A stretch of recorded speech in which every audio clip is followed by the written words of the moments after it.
Hey guys, it's Nemo and welcome to another episode of World of Warships. I know it seems to be the game that I put up most on my YouTube at the moment. I will get back to playing the other ones, other naval games soon, but I really enjoy my World of Warships and I'm enjoying playing it a lot. There's clan wars on at the moment, that's why I'm really into my World of Warships at the moment, because of the clan wars. It's getting the clan together, getting them working together, getting them training together, playing out the clan battles, bringing up players who haven't played before and working with them as well. So there's a lot of World of Warships going on in my gaming life at the moment, and that's why there's a lot of World of Warships going up on my YouTube channel. So today, patch 0.7.7 has come out, mine's up, ready to go.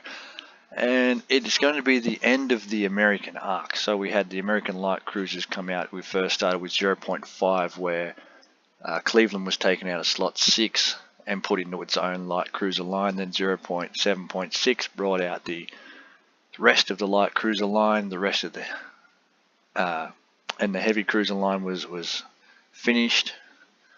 And then we have the over proliferation of radar, but we work around that. As a destroyer player, you've got to work around that. There's no point complaining. This is Wargaming's game. If you don't like Wargaming's game, don't play it. It's as simple as that. But I do enjoy this game a lot, so I'm going to be working around that. And I have worked around that, and I've showed videos of working around the radar and aircraft carriers and things. I'm happy to keep doing that for people. And today 0.7.7 comes out, so it's the last of that light cruiser American arc. So what do we have to look forward to? Well, we have to look forward to the additional containers. So now when you get your daily containers, you have another container you can open, and that is for coal. So it's a resource container. So if you don't think you're getting enough coal during the day, you can go for that. Me personally, I always go for signal flags. I think signal flags are a lot more useful. And coal at the moment, the arsenal versus coal. I have used the arsenal every now and then to buy detonation flags, but I think it just doesn't, as I said before in a previous video, the exchange rate's not very good right now. And I'm not the only one who said that. I believe Notzer even said that he reckons the exchange rate's not very good either. So that's good. That's good that a well-known community contributor has come out and said that as well. So we have the Go Navy event coming up. The Go Navy event is the Eagles and Shark team. So as you can see here, you've got the New York Harbor kitted out. You can either be Team Eagles or Team Sharks. Now I'm going to be Team Shark for the sole reason that I like Alyona better than Dasher. There's no real incentive otherwise. It's not like, it's almost like the Team Water versus Team Fire Elements Clash that came out last year, where you accrue points for your team over the course of the patch, and then you get rewards at the end of that if your team wins. Now, unfortunately, because Dasher, this lovely lady here, is the mascot for Team Eagle, and all the Dasher fanboys are going to be going for Team Eagle. Eagle has already won. I'm just going to put it down to that. Eagles won 0.7.7 already. But as I said, I'll be going for Sharks because I think Alyona is hotter. That's my sole reason. Yes.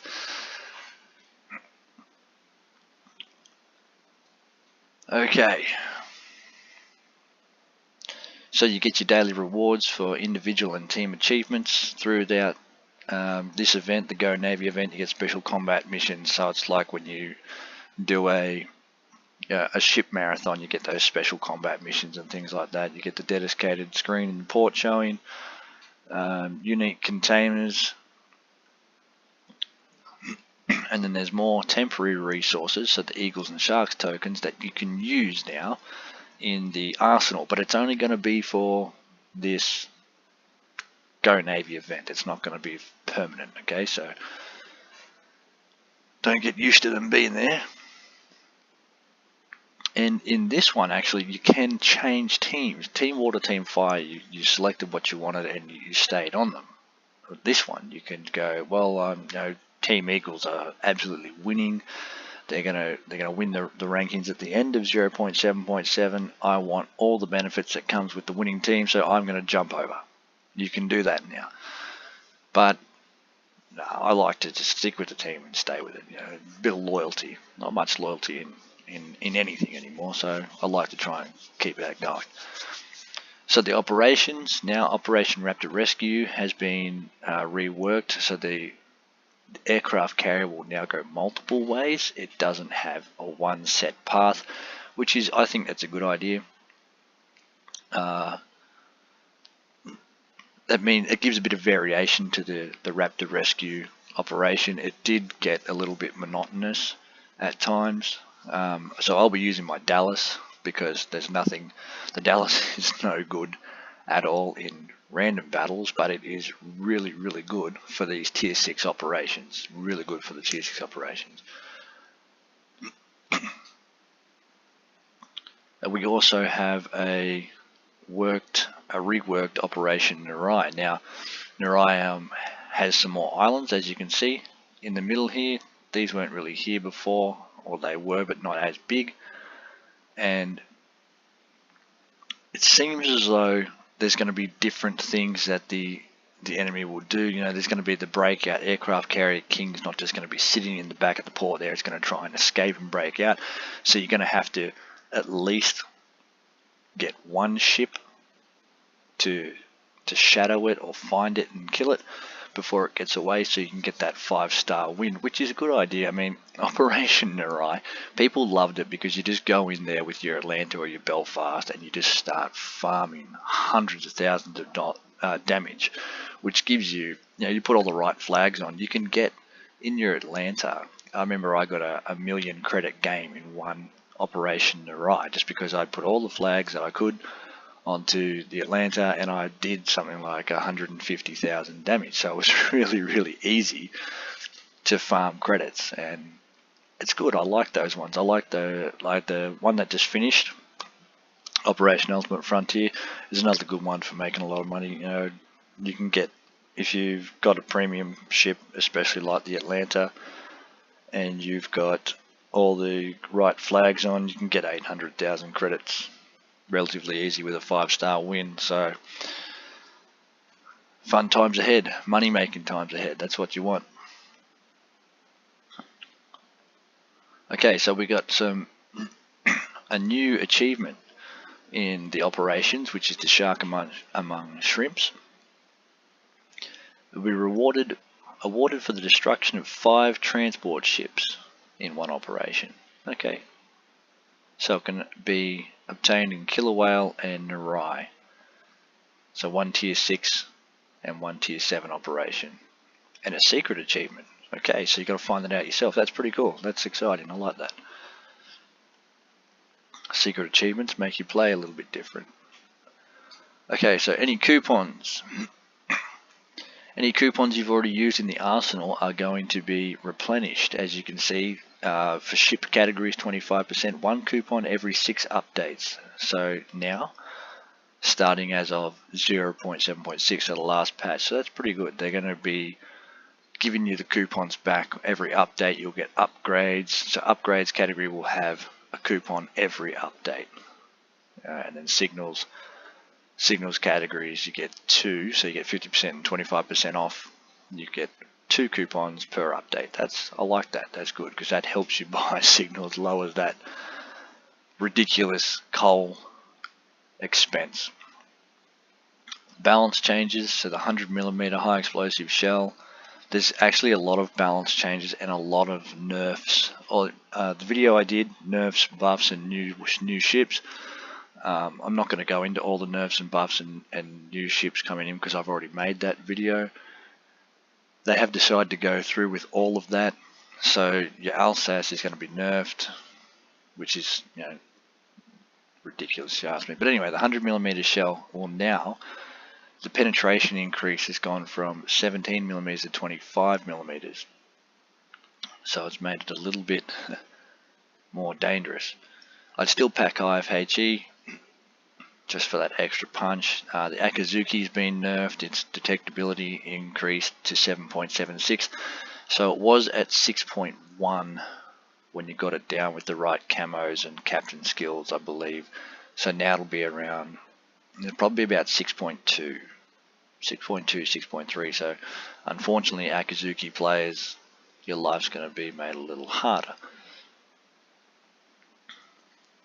So these are all the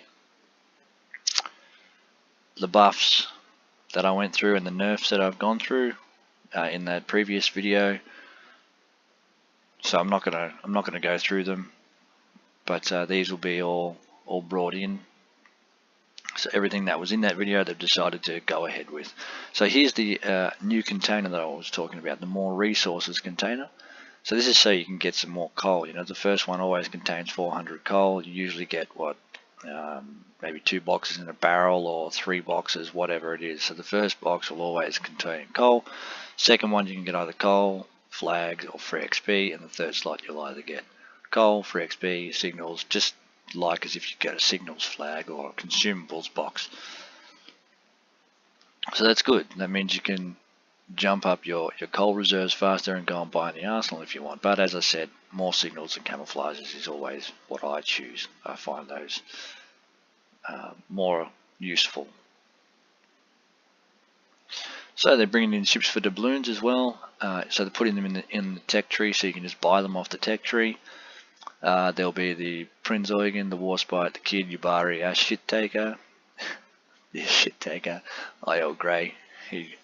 He dubbed it that, so it's the Ashitaka, the Aurora, the Murmansk, the Gascon, the Duke of Deglia Brucey, the Roma, and the Anshan. So they're taking away the Graf Spade, Sims, Isuzushi, Mutsu, Okotnik, Dunkirk, de Grasse, and Duca d'Aosta.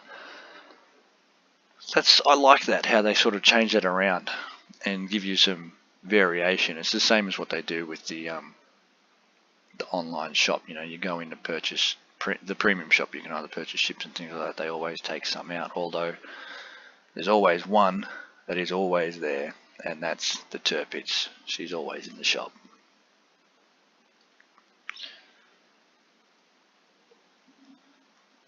Okay, so the new ships I talked about, the UK destroyers, are going to start being tested in this patch. So you're probably going to start seeing them floating around. I'd love to see how the Jutland and the Daring go, or English, the Jutland. See how they go. The Daring looks like a fantastic ship on paper, so let's hope that it's a fantastic ship in gameplay. And the new consumable for French ships, it's only going to be on the Onbard at the moment, so it's tier 9 French battleship, which will be on the super testing, and that's the main battery reload time. So it lasts for 30 seconds, minus 50% to battery time, 80-second cooldown time with a premium, 3 charges with premium. Okay, so that means that the Onbard is going to be able to pump out a whole heap of fire for 30 seconds. Well, not really. If you've got a 30-second reload and you get that down to 15, so it's only active for 30 seconds, you're only really going to get 2 shots off, 2 salvos off, which is more than what you would if you waited every 30 seconds for a shot, I guess. So yeah, DPM goes up a little bit. The battle interface, now this, I don't agree with this. This little circle on the map here tells you where your guns are aiming. So for ships like the Minotaur or any smoke firing cruiser, for example, yeah, people are just going to be able to point and say, oh look, I'm right over where he was last spotted. Oh, he's still where he was last spotted. I'm just going to click and kill. It doesn't allow skill in the game. Yeah, it just shouldn't be in the game. I mean, that's why, I don't even know why people are free firing anyway. I mean, it's not accurate enough. You aim, then you fire, and then you zoom out if you want to do it that way. I mean, I don't know. Some things, I love this game, as I said, but there's a lot of things that I disagree with, and I still play the game because I love the game, but this I totally disagree. You get Flamu, for example, who calls people potatoes. Now, I'm not going to say I'm the best. I have a 57% win rate, 3% and I'm unique, I'm okay, but this channel's for guys who aren't. I mean, the average World of Warships player is 48% win rate. I'm here to try and help everyone who is not 57, 60%, 65%, who's not a Unicum player or anything, to get good. Because if we're good, we'll enjoy the game more. But this isn't helping people. This is just making it easier for Unicum players to club the seals. Yeah, I don't agree with that. I don't agree with things like this where you can point and click and that's the game. That's not the idea of a game. Any game. I don't care what it is. So yeah, not really happy about that one. But it's in the game. And then there's a whole heap of other bug changes, issue changes, fixes and things like that. So as we know, with every fix, there's always a new bug. So just watch out for those and be careful of those. If there are any, please let Wargaming know so they can fix them up. Anyway, guys, that's my views, I guess, on 0.7.6. Now, I'm not sure where you join your team at the moment. It's probably in events. No, we haven't got it at the moment. Okay, so even though I've loaded up the new patch, they haven't got the Navy Go Navy event up yet. So the Go Navy event will probably come on, well, if they do it like they have with every other patch, it won't be until about Saturday. So a couple of days away yet. Anyway, guys, that's my thoughts.